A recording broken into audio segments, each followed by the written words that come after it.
ज्ञान की पूर्णता किस में होती है? कृति, कृति शब्द आया है वहां पर, कृति में।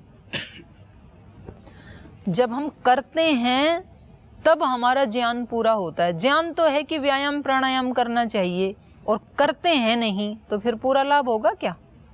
और ये ज्ञान कैसा हुआ हमारा? अधूरा। पूरा कब होगा? जब वैसा करेंगे, कृति। तो ज्ञान की पूर्णता किस में है? कृति में। और कृति व्यक्ति कब करेगा? किसी काम को कब करेगा? जब उसमें श्रद्धा होगी।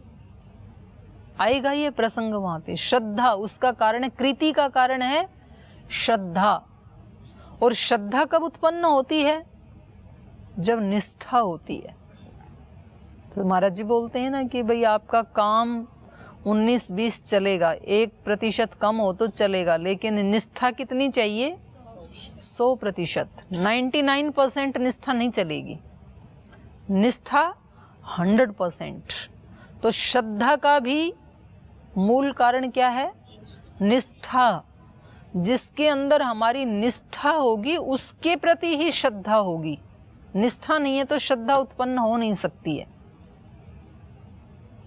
और निष्ठा कब बनती है? किसी के प्रति निष्ठा कब बनती है? तो बोले जब उसमें सुख मिलता है, निष्ठा तब मिलती है। किसी के प्रति निष्ठा कब बनेगी? शास्त्र के प्रति निष्ठा, गुरु के प्रति निष्ठा, अपने देश के प्रति निष्ठा, अपनी वैदिक मर्यादाओं के प्रति निष्ठा। ये कब बनेगी? जब उसमें सुख दिखाई देगा। ये माता पिता की सेवा करना हमारे लिए सुखदायी है, राष्ट्र की सेवा करना हमें अच्छा लगता है, सुख मिलता है, तब निष्ठा बनेगी राष्ट्र के प्रति। गुरु की सेवा करना, गुरु की आज्ञा पालन करना हमें अच्छा लगता है, वो हमें सुख देता है, तब हमारी निष्ठा बनती है। और फिर सुख की मीमांसा। सुख क्या है? नारद ने पूछा है कि भगवान सुख क्या है? तो उन्होंने कहा यो वै भूमा तत्सुखम ना अल्पे सुखम अस्ति। सुख वो है जो भूमा है। भूमा मतलब ईश्वर, उससे नीचे सुख नहीं है। जब तक वो नहीं मिलेगा तब तक सुख की पूर्णता नहीं होगी। थोड़ा थोड़ा मिलेगा, वो थोड़ा मिलके फिर और ज्यादा कामना उत्पन्न होगी, तो वहां जाकर के ये कामना शांत होगी। सारी कामनाओं को पूरा करने वाला और संपूर्ण सुख देने वाला कौन है? भूमा, ईश्वर। तो यहां पर भी शॉर्ट में बताया है उसको कि दुख का मूल कारण क्या है? हमारी कामनाएं, अपेक्षाएं। इसलिए जब जब भी आपको बुरा लगे, सुबह से शाम तक थोड़ा सा भी मन को अच्छा ना लगे, तो अपनी चेकिंग करना कि इसका कारण कौन है? वो व्यक्ति है या मेरी अपेक्षा है? तो आप ठीक ठीक मूल्यांकन यदि करेंगे तो आप पाएंगे कि उसके पीछे हमारी अपेक्षा होती है, कामना होती है। हम चाहते हैं कि वो व्यक्ति ऐसा हो, वो वैसा नहीं है, इसलिए हम दुखी हैं, क्योंकि वो वैसा नहीं हो सकता। उसके अपने संस्कार हैं, वो अपने ढंग से चल रहा है। तो अब हम उसको समझा सकते हैं, बता सकते हैं, और यदि वो भी सीखने के लिए तैयार है तो वो चेंज कर लेगा, वो सीख जाएगा, बिल्कुल ठीक हो जाएगा। तो ये तो गुरु शिष्य परंपरा है ही, ऐसे ही तैयार करते हैं गुरुजन अपने शिष्यों को। नहीं, यदि उसमें ताकत है, वो नहीं बदल पाएगा, तो फिर वो तो बदलेगा ही नहीं, ये व्यक्ति भी बदल जाएगा, क्योंकि ये व्यक्ति और ज़्यादा चिड़चिड़ा हो जाएगा पहले की अपेक्षा। उसको बदलना नहीं है, तो खुद तो नहीं बदला, इसको बदल दिया। तो अपने को, अपने स्वरूप को तो कम से कम बचा के रखना है, और अपने स्वरूप में रहते हुए फिर दूसरों की भी सहायता करना, ये ही निष्कामता है। यहाँ लाना चाह रहे हैं भगवान कृष्ण अर्जुन को कि तुम्हें सेवा तो करनी है, कर्म तो करना है, स्वधर्म और स्वकर्म का पालन तो करना है, लेकिन सावधानी ये रखना है कि ये सारी सेवा करते समय, इसलिए आज सेवा वर्ग वालों को भी महाराज जी ने बुलाया क्लास में कि आपको भी बैठना है, क्योंकि सेवा करते समय चेकिंग अपनी ये करनी है कि ये सेवा कहीं मेरे बंधन का कारण तो नहीं बन रही है, कहीं मेरी कामनाएं बढ़ती चली जा रही हैं और सेवा के नाम पे और मैं अपने लिए मुसीबतें खड़ी करता तो नहीं चला जा रहा हूँ।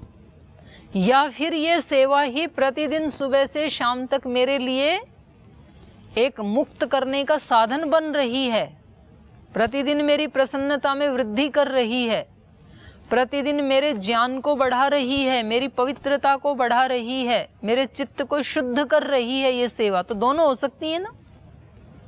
तो दोनों तब होंगी जब हम अपनी ये चेकिंग करें कि यहाँ मेरी कामना है, मेरे को अपनी कामना हटा करके और फिर मुझे निष्काम होकर के ये सेवा करनी है, तो वो मुक्ति का कारण बन जाएगा।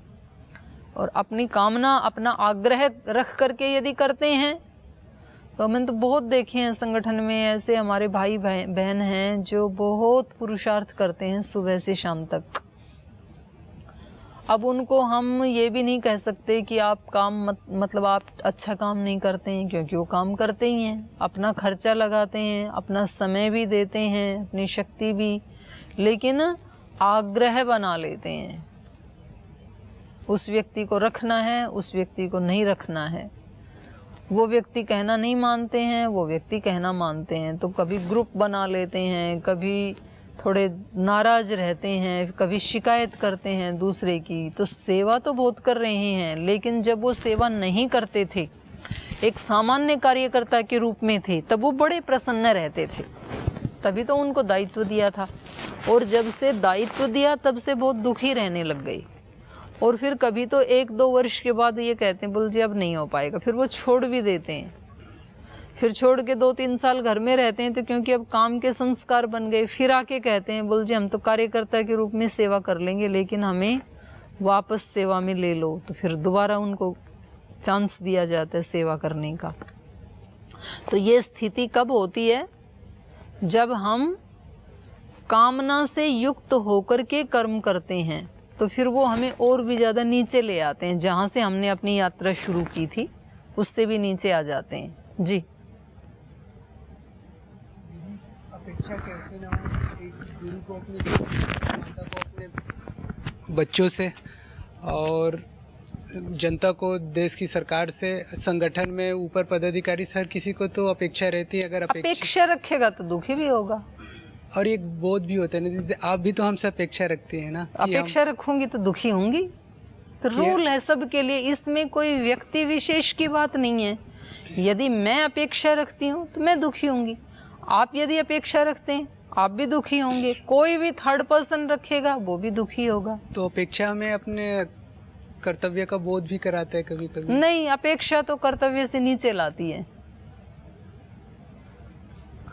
पूरे कर्तव्य का पालन वही व्यक्ति कर पाएगा जो निष्काम है। सच्ची सेवा वही व्यक्ति कर पाएगा जिसकी अपनी कोई कामना नहीं है। जो कामनाओं को लेकर के उसमें प्रवृत्त होगा तो वो तो फिर मिक्सअप होगा जरूर, उसको तो दुख मिलेगा। तो इसमें मतलब ये नहीं कहा जा रहा है कि कौन होता है कौन नहीं होता है, वो तो अपनी अपनी चेकिंग हर व्यक्ति, हर आत्मा करेगी, और कौन कितना ज़्यादा होता है या कम होता है। लेकिन ये रूल सबके लिए, सिद्धांत जो है ये सबके लिए वैसा ही काम करेगा। तो ये नहीं है कि जी बिना अपेक्षा के कैसे करें, बिना अपेक्षा के वैसे ही करें जैसे ईश्वर करता है, निरपेक्ष होकर के सब प्राणियों की सेवा। ईश्वर को हमारे से कोई अपेक्षा नहीं है, और हम अच्छा करें तो उसको कोई प्रसन्नता नहीं होती है, और हम बुरा करें तो वो कभी रोता नहीं है अंदर जाके कि देखो ये मेरे बच्चे क्या कर रहे हैं। और कभी वो अपनी सेवाएं वापस नहीं लेता है हमसे।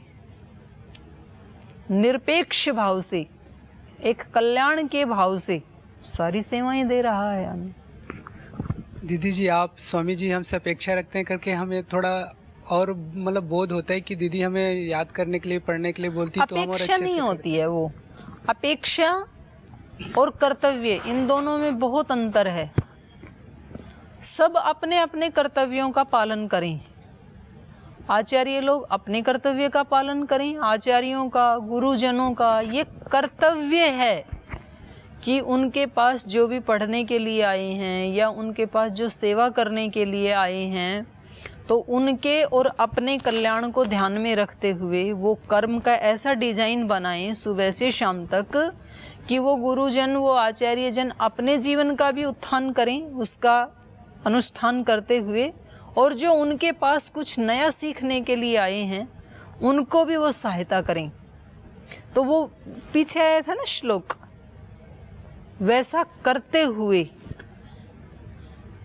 कर्मसंगी वाला आया था ना, 26 नंबर श्लोक आया था जो, तो वो वैसा आचरण करते हुए, निष्काम भाव से आचरण करते हुए जो है वो दूसरों को काम में जोशयेत, जोड़े, लगाए। युक्तः समाचरण, ये वहाँ पर शब्द आया था 26 नंबर श्लोक में, कि जो विद्वान पुरुष है उसको अपने जो सानिध्य में रहने वाले हैं उनको कभी भ्रमित नहीं करना चाहिए, उनको निष्काम भाव से कर्म करने का उपदेश दें, और उपदेश केवल वाणी से दें ऐसा नहीं बताया वहाँ पे। तो उन्होंने कहा युक्त समाचरण, वो वैसा करते हुए, स्वयं वैसा करते हुए दूसरों को कर्म में लगाएं। तो ये हमारे अपने अपने सबके कर्तव्य हैं, वर्णाश्रमों के भी कर्तव्य हैं। तो उसमें सन्यासी का, वानप्रस्थी का, गृहस्थी का, ब्रह्मचारी का तो अपने कर्म है, अपने अपने सब करें। तो ऐसे ही घर परिवार में भी सबके अपने अपने होते हैं। अम्मा का कर्तव्य कर्म है कि वो बच्चे बाहर जाएंगे या घर के पुरुष नौकरी सेवा पे जाएंगे तो सुबह जल्दी उठ करके घर को साफ़ करना, उनके लिए खाना टिफ़िन तैयार करना और उनके कपड़े आदि साफ़ रखना, तो ये उसका कर्तव्य है। तो सुबह उठते लग जाती है अपने कर्म में। फिर उनका कर्तव्य अलग है, बच्चों का स्कूल में जा कर के पढ़ाई करना या ऑफिस में जाके धन कमा करके लाना, वो अपने कर्तव्य को करें। तो सारी की सारी सृष्टि एक रिदम में चल रही है, और सारी सृष्टि ईश्वर ने किस भाव से सृजन किया है? यज्ञार्थ, एक शब्द आया ना यहाँ पे, ये सृष्टि मैंने सहयज्ञ, यज्ञ सहित इसका सृजन किया है। तो सारी सृष्टि अपने आचरण से हमें क्या सिखा रही है? हम यज्ञ भाव से जिएं।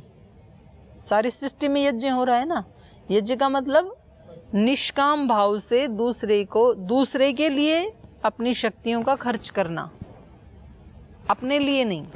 सूरज अपने लिए थोड़ी चमकता है, वायु के लिए थोड़ी बह रही है, हम सब के लिए बह रही है।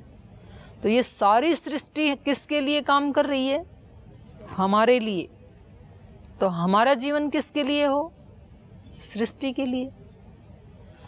तो ये गुरुजन हमें वो बातें बताते हैं, लेकिन वो हम चिंतन नहीं करते हैं, तो ऊपर ऊपर से चली जाती हैं। कितनी बार ये बात हमें बताई है स्वामी जी ने कि सारा ब्रह्मांड ईश्वर ने किसके लिए बनाया? मेरे लिए, हमारे लिए नहीं, मेरे लिए। मैं कर रहा हूँ ना सबका प्रयोग, दूसरे भी कर रहे हैं, वो उसकी बहुतायत है।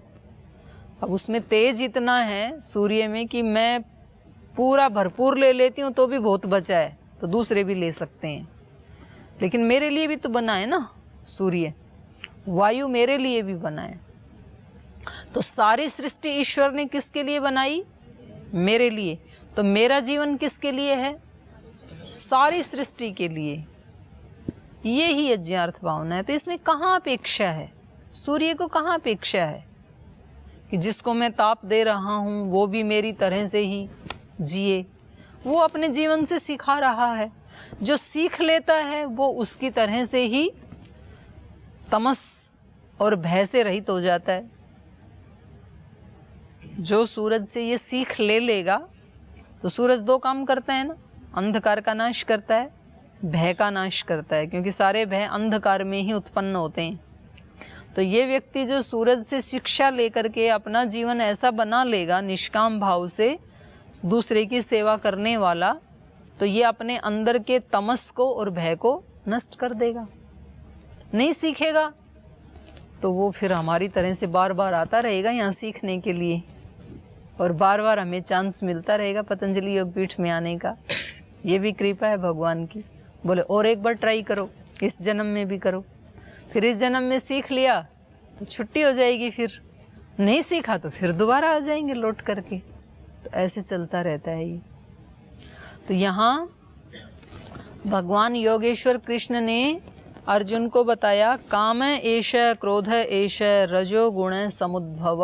ये काम और क्रोध हैं जो रजोगुण से उत्पन्न होते हैं। महाशनो महापापमा, ये महाशन है, महान अशन, बहुत खाने वाले, इनकी भूख कभी ख़त्म नहीं होती है, कामना की कभी भी तृप्ति नहीं होती है। कितनी भी किसी व्यक्ति की कामना पूरी करो और फिर उससे पूछो अब तो कोई कामना नहीं है ना, तो बोले बस इतना और हो जाए, फिर उसको भी पूरा किया, बोले अब तो तृप्त हो ना, इतना और हो जाए। जब तक उसके शरीर में प्राण है कामना शांत नहीं हो सकती है। तो ये इसको क्या कहा, महाशन, महान खाने वाला, अशन मतलब खाने वाला। तो इसमें जितना घी डाले उतनी आग कामनाओं की बढ़ती जाती है। महापापमा, महान पापी है ये कामना, कामना का विशेषण है महापापमा। महापापमा विद्धि एनम इह वैरिणाम, इनको काम और क्रोध को क्या जानो, नित्य वैरी, जीवात्मा के नित्य दुश्मन है ये।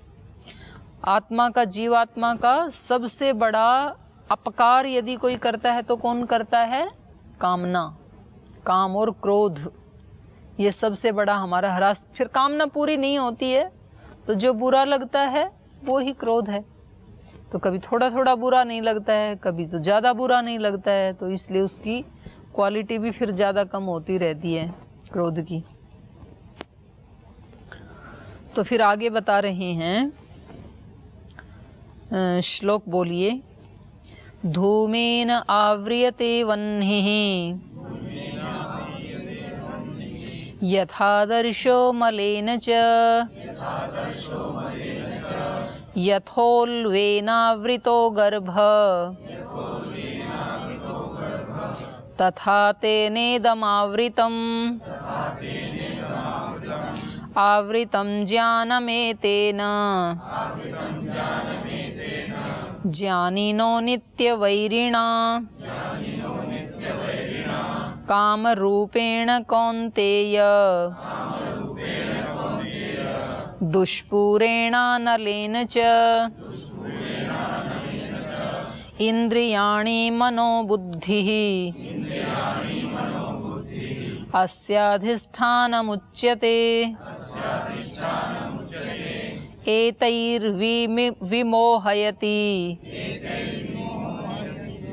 एष ज्ञानामृतदेहिनाम्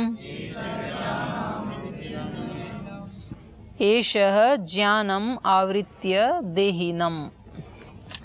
तो ये बता रही हैं, धूमेन आव्रियते वह्निः यथा आदर्शो मलेन च यथा उल्वेन आवृतो गर्भः तथा तेन इदम आवृतम। कह रहे हैं ये जो कामना है ये हमारे असली स्वरूप को वैसे ढक के रखती है, आवृत करके रखती है, जैसे धूमेन आव्रियते वह्निः, जैसे धूम के द्वारा अग्नि आवृत रहती है।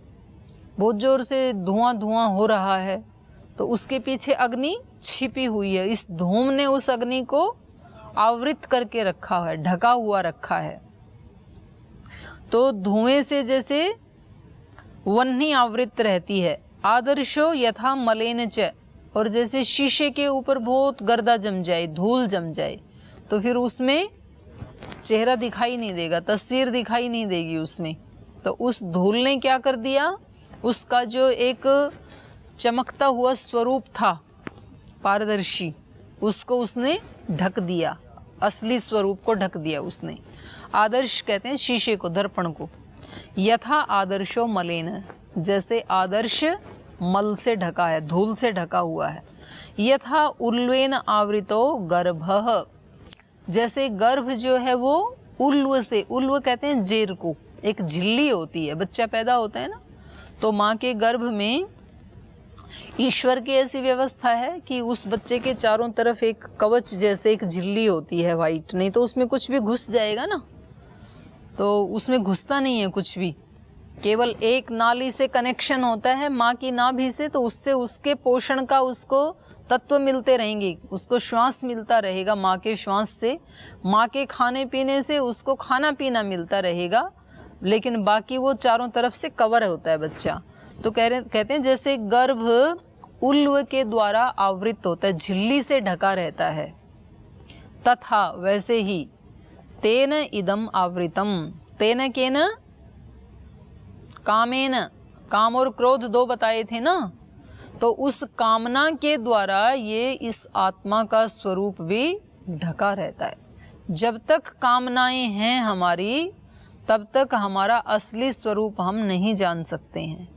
मेरा असली स्वरूप क्या है वो मैं जान ही नहीं सकता हूँ जब तक मेरे अंदर कामनाएं हैं।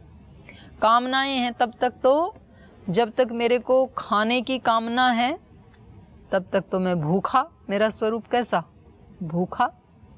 जब तक मेरे अंदर लोभ की कामना है तब तक मेरा स्वरूप कैसा, लोभी।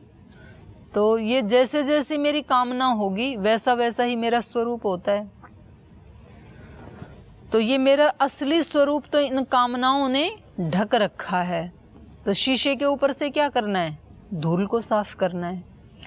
जब बच्चा पैदा हो गया तो उसके ऊपर से झिल्ली को साफ करना है, और जब अग्नि प्रज्वलित कर दी तो धूम अपने आप ही हट जाता है। तो धूम को हटाना है, अग्नि को देखना है, तो अग्नि का यदि ठीक हमें सदुपयोग करना है तो ऐसे ही यदि हमें अपने स्वरूप को जानना है, आत्म स्वरूप को, तो क्या करना पड़ेगा, कामना का नाश। तो जितना हो सके अपने को हम निष्काम बनाने की कोशिश करें। निष्काम का मतलब केवल मात्र इतना नहीं है कि जी हम तो सुबह से शाम तक पतंजलि में सेवा करते हैं और तनख्वाह लेते नहीं हैं, हम सैलरी लेते नहीं हैं, तो हम कैसी सेवा करते हैं, निष्काम। इतना अर्थ नहीं है। निष्काम का मतलब क्या है कि मैं अपनी इच्छाएं किसी के ऊपर नहीं थोपता हूँ। जैसी मेरी मान्यता है वैसा ही दूसरा व्यक्ति करे, ऐसा नहीं करता हूँ। मैं भी स्वतंत्रता से सेवा करता हूँ और दूसरे को भी स्वतंत्रता से सेवा करने का अवसर प्रदान करता हूँ। ये निष्कामता है। और वो झट से एक दिन में नहीं होगा कि अभी गीता पढ़ के गए और अगले घंटे में निष्काम हो गई, क्योंकि ये तो अभी तो पढ़ा हमने, लेकिन मेरे जो अभ्यास बने हुए हैं वो कितने वर्षों के हैं, 200 करोड़ वर्षों के हैं वो तो।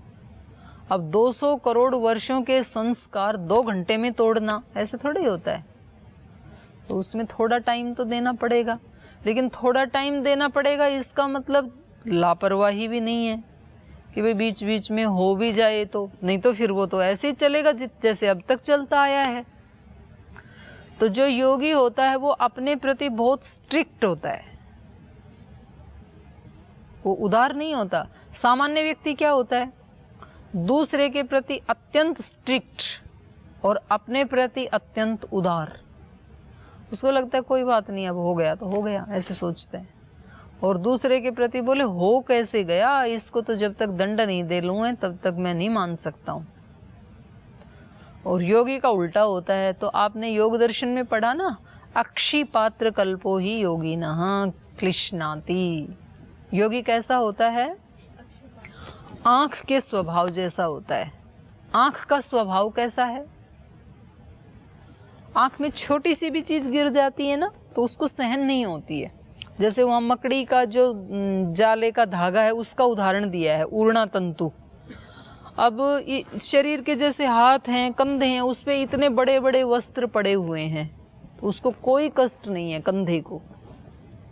और सर्दी आती है तो उससे भी मोटा शाल, दुशाला, स्वेटर, कोट सब डालते हैं, उनको कोई दिक्कत नहीं है, इतने मोटे वस्त्र भी। लेकिन आँख में यदि एक मकड़ी के जाले का तार भी लग जाए तो आँख को सहन नहीं होता है। जब तक उसको धो ना ले या उसको बाहर ना निकाल दे तब तक वो लाल होगी, पानी आएगा और व्यक्ति और दूसरे काम में नहीं लग सकता है। तो उसको छोटा सा दोष भी, एक इसी शरीर का तो अंग है ना आँख भी, पर एक अंग इतने असंवेदनशील हैं कि उस पे कितने मोटे मोटे तार पड़े हैं तो भी कोई परवाह नहीं है उसको। पड़े हैं ठीक है, पहन रखे हैं मोटे मोटे। और इसी शरीर का एक अंग ऐसा है कि जिसको छोटा सा धागा भी सहन नहीं होता है, उसको भी वो हटाना चाहता है, आँख। तो योगी कैसे होते हैं, आँख के स्वभाव जैसे होते हैं। वो अपने अंदर एक दोष को भी स्वीकार नहीं करना चाहते हैं कि मेरे अंदर इतना भी क्यों रहे, क्योंकि मेरा स्वरूप क्या है, नितांत शुद्ध है। दृष्टा दृश्य मात्र, आत्मा का स्वरूप क्या है, दृश्य मात्र है, उसमें कुछ भी मिक्सअप नहीं है, मात्र शब्द जोड़ा है वहाँ पे, तो मात्र विशुद्ध है वो। तो इसलिए योगी को अपना दोष तो थोड़ा सा भी सहन नहीं होता, वो हटाना चाहता है उसको भी, और दूसरे पे वो ध्यान नहीं देता है, उसका वो देखेगा। मुझे तो अपने वाले की गारंटी है ना। तो इसलिए हिंदी में भी किसी कवि ने वो एक श्लोक बोला ना, पर दुख रज कर जानी, ऐसी कुछ है ना, मित्र का दुख रज मेरु समाना, ऐसे है कुछ। निज दुख रज सम, निज दुख गिरी सम रज करी जाना।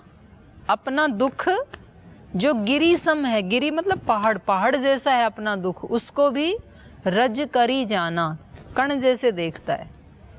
मित्र का दुख रजु मेरु समाना, मित्र का दुख यदि रज के कण के बराबर भी है तो उसको वो पहाड़ जैसे समझता है, मतलब मुझे उसको हटाना है। सच्चे मित्र के लक्षण बताए हैं वहाँ पे कि अच्छा सच्चा मित्र कैसा होता है, अपने पास यदि बड़ा सा दुख है तो भी कहेगा कोई बात नहीं, चला जाएगा, उसको वो हल्के में लेता है, और दूसरे के दुख को, छोटा सा भी दुख है तो उसको हटाने के लिए पूरा प्रयास करता है।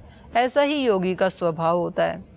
तो ये कह रहे हैं कि हमारा जो स्वरूप है वो किससे ढका हुआ है, काम और क्रोध से। तो हमें सुबह से शाम तक प्रयास किसका करना है, ज़्यादा से ज़्यादा कामना से मुक्त होने का, अपनी अपेक्षाएं कम करते जाना।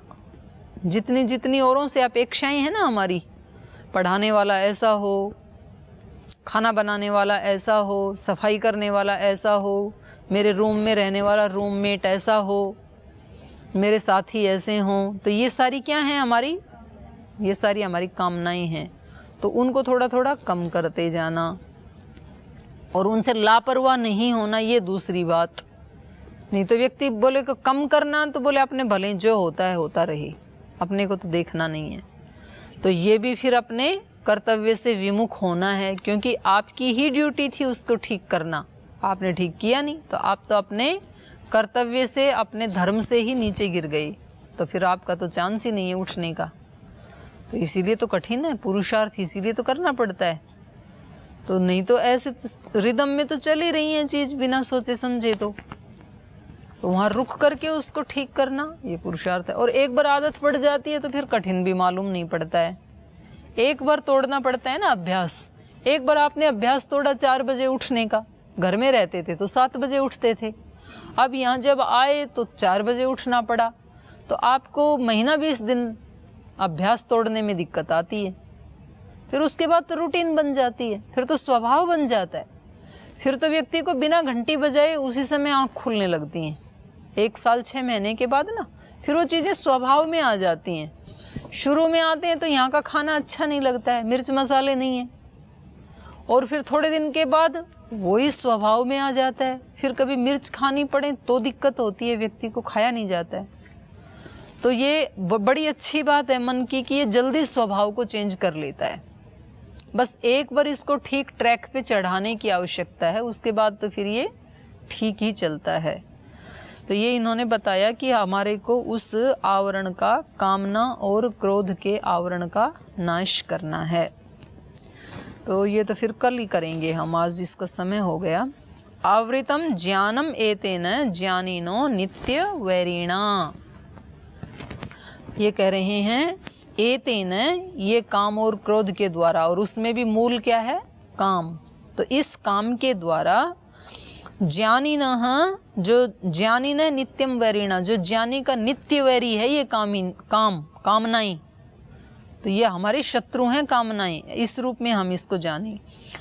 ज्ञानी न नित्यम वैरिणा ज्ञानम एतेन आवृतम। तो इसका जो असली ज्ञान है आत्मा का, उस ज्ञान को इस नित्य वैरी कामना ने ढक रखा है। का अंत कैसे कर सकते हैं, कामनाओं की पूर्ति करना बंद कर दें तो फिर थोड़े दिन तो तड़फड़ाएगा मन, उसके बाद ठीक हो जाएगा। तो आज यहीं पाठ को विराम देते हैं, कल इसको पूरा करेंगे। ओम